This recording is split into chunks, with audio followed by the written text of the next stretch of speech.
Yo, what's up mga idol? So, magandang hapon po sa ating lahat. So, announcement, another day, another bike po, another geng po tayo mga idol. So, yan, tapos na po yung ating project. 10 by 20 feet na one room, one living room sa one sink. Yan, tapos na siya.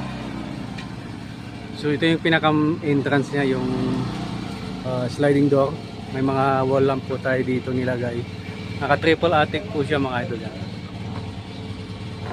So ito yung kanyang loob. Meron po siyang TV divider. Saka meron po siyang mini sink. Yan. So may misa dito. Yan.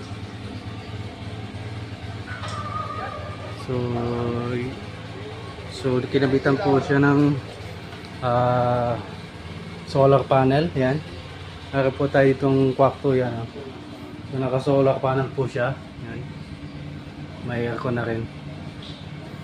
So yan, may maupuan na rin. 10 by 20 feet na one room. Yan.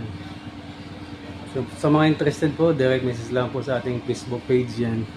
Russell's Bike Bumulong Design. So geng.